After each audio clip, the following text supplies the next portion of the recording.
Jordan's still in bed, but I've got a parcel here for him, so I've decided to snatch it. There it is.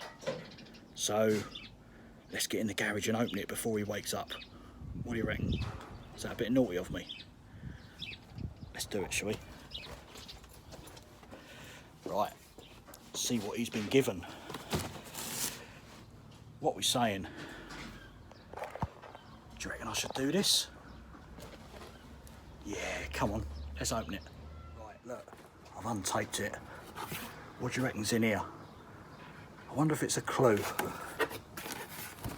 So in today's video, we're going to be doing the wiring loom. So, we've got these two different looms. This one we've had for a while now. This is our EP91 wiring loom with ECU. This one from, I say, a video which I should have uploaded ages ago, but I forgot and lost a couple of the clips and I didn't bother. But as you can see, some of the plugs is burnt out, a little bit crispy, which we needed to replace the plugs anyway. Got that one's broken as well. That one as well, which is broken. So I mean, we needed to repair this loom quite a lot. We modified it, got it to the point where we're happy with it, but there's still lots to do to it. So we thought we'd buy another loom. There you go, more crispiness. Yeah, I was about to say, that's all burnt and water temp said, oh, that's why we didn't worry about that, because we knew what the wires did here. Yeah, so bearing in mind, we've thought, well, we'll pick up another wiring loom. This one come up pretty cheap. Now, big differences straight away. The ECUs are different. So this is off a EP82. The main things which stand out, it's a lot fatter, a bit more girth, and this one's only got 2 plugs, whereas the EP91's got 3. Just like that. But this one has had some modification already from what we're aware of. It's got this weird adjustable thingy doofar in it, which we're kind of thinking could be your idle Or boost control. Boost controls. So we're on the right path, which is good. So all we have to do with this, we've got a couple of relays which we need to add in before we can crack on and see how it goes. So now that I found my keys, women, bloody women. Yeah, I'm gonna get this round the back, and I'm not really sure if we can actually use the EP82 on the EP91 loom. So to some people which don't know what that is, it's just numbers. To some of the Starlet nerds, that's probably quite a big thing. But who knows, we're going to try it, we're going to get this round there, see if we can get this engine running off of that loom and see what we don't need out of it to still make this engine run. I.e., if we get an ignition feed from blah blah blah, we can take that, put our own feed to those wires, and if we can get that all pretty much running off of a battery off of a battery on this without any of the other stuff plugged in, then I would make that a success. Also, I don't know whether I'm going to do a video on this after the weekend, so because I need to do the manifold on it because it's blowing like mad. So I'm going to drive us around the back. I won't film this one this time because it's a bit hard. Exactly what some of these, where are they gone?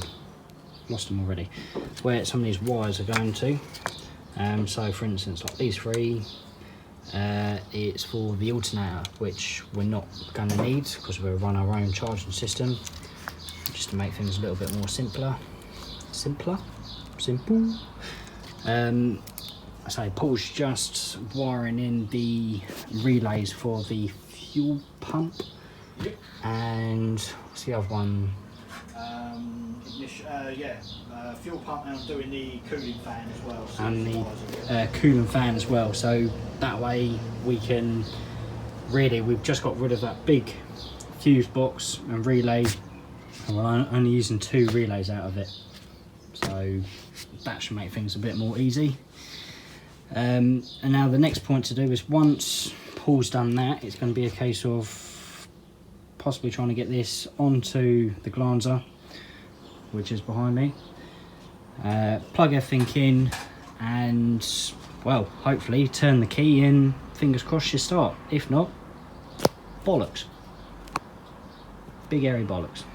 Right, so let's start stripping out all of the loom from, well, I say stripping out, unplugging all of the loom from this car, plugging in our new EP82 loom, and I say, just for easiness, we'll run it over into the footwell, strip that all down, and just use the one plug from the car, and fingers crossed we've got everything we need.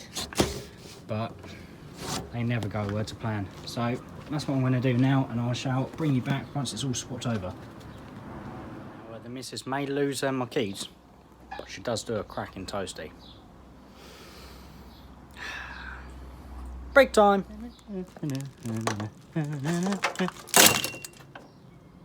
Loom is all just thrown in place, and we've got a ECU. We've got our 3 lives, 2 permanent, well, 1 permanent, 2 ignitions. So I think Paul's just getting the last piece to the puzzle, and then we can, well, either make ourselves look really stupid or make ourselves look really smart. So far, it's not working.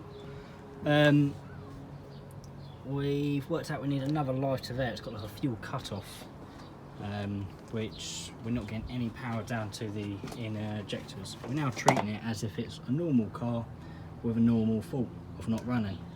That's the first thing we've come along. So we're going to add our own feed to that point, and if that works and it still doesn't start, then it's on to the next one.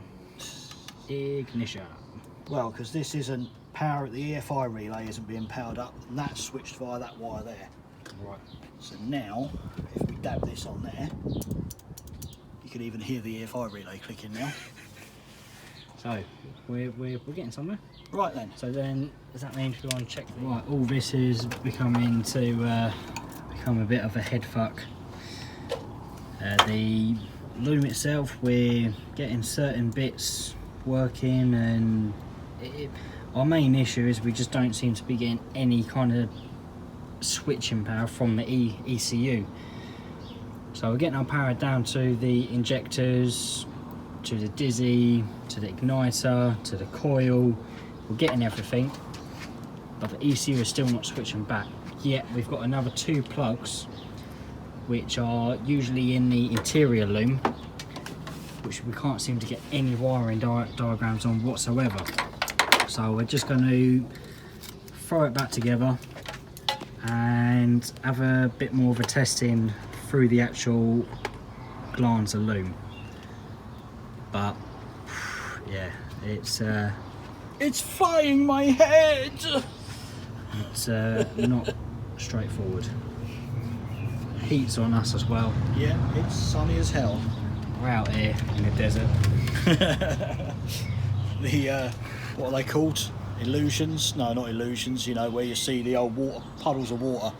Mirage. Mirage. It's all feeling sounds all French to me. Any minute now, a big ball of pube hair is going to come past us. But yeah. So right, I'm going to start throwing this all back together. Paul's going to disconnect that end, and then we're going to do some more testing on the actual Glanza loom and see what we're missing. Because right now it's really not making sense. It should just fire up. It should work. So it's either we've missed something, or the ECU which has come with the loom is shagged. Good. Fucking hate cars. So it's all back together. She starts. What we're doing now is this blue plug which we've got on our loom. We're gonna pretty much bridge across a couple of wires at a time and see what we don't need to start it, i.e. what's a load of old bollocks. But yeah, that's the route we're going down now. She's running, and only one bloody wire. There's something wrong with the wiring. Can't seem to get it to work. So, as a little bit of a flop, but we did a lot more testing which we have with this one than we have with the other one. I say there's 1 or 2 plugs missing off of this loom, which was wrongly listed.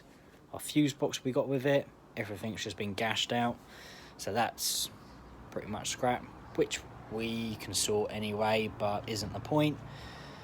So tomorrow we're going to have another go on the wiring loom, possibly using the first wiring loom which we got with the engine which I brought, and then